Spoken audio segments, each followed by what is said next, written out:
Hello, audience. I'm John Anderson. I'm head of North American bond investing for John Hancock here in Boston. We're delighted that Super Return has come to Boston today, and I'm here with Marc Lipschultz, who's the global head of energy and infrastructure investing at KKR, an acknowledged energy leader in the space. You've been active in it for decades. Thank you for coming to Boston and joining us. Very good to be in Boston and very good to be at Super Return. Wonderful, wonderful. Well, you did a great job at the presentations today. You picked a great group to speak to the topic, and so thank you for that. Talk to the audience who couldn't be here today a little bit about why energy today, why it's different from 3 years ago, what the value opportunity is. A pleasure, and thanks for doing this, John. Sure. Always a treat to be with you. You know, the world of energy is changing so rapidly and so dramatically. You know, I think this term of art, the shale revolution, is actually quite applicable. You know, the term revolution gets overused, but here I think it actually, you really can't overstate how significant the change in energy, particularly here in North America, but globally by extension, is as a result of the change in the shales. And I think if we go back, let's go back 5 years perhaps to sort of the pre-shale era. You know, we were in a world where we were talking about scarcity of oil and gas resources and really diminishing of supplies and production. And as we sit here today, of course, we're now talking about abundance and we're talking about increasing supplies. You know, how much natural gas should we export from the United States? We're talking about the opportunity to really reconfigure the whole industrial complex here in the U.S. We're going to be a manufacturer again.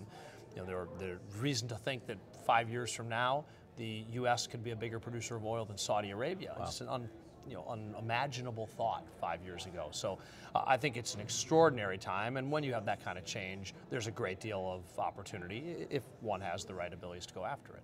And it's something that's known now. When shale first broke, only people in the know, energy specialists like you, saw it coming. You jumped on it quickly. The story's been out there for 3 or 4 years.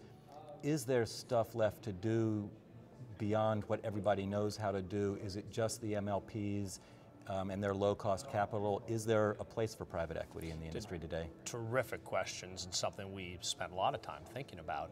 You know, what I think the short answer is yes, there's a lot to do, but it does require that one continue to be very nimble and move rapidly with these changes. As you noted, there were wonderful opportunities to make outsized returns over the early part of the shale revolution, and that was wonderful, and wonderful for lots of people that participated, ourselves included.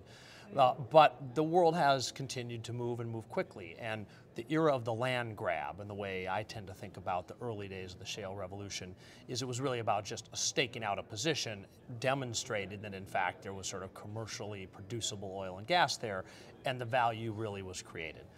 Today, as you say, everyone understands that, and there's a lot of people and many folks and funds that are out trying to replicate that model, go do the land grab. But I think a lot of that's a bit in the rearview mirror, and the opportunity as we sit here today is now about taking all these now better understood, as you note, shales, and actually developing them, turning them into production, turning them into cash flowing assets as opposed to really valuable pieces of land. And that's where we tend to see the most opportunity, which means it's more about asset level development, it's more about operational excellence, it's much less about staking a claim, drilling a few wells, and trying to get someone to buy your position. And I think that a lot of people are still pursuing that model, but I think that model is going to be fairly challenged in sort of phase 2 here. Okay, now as we rolled in, I talked about you being the global lead for KKR, your firm in energy. And one model is if you see something work in the most developed country, replicate it in other places, do that same value transformation. Oil and gas is a global industry. What are your thoughts for outside of North America and opportunities for your firm?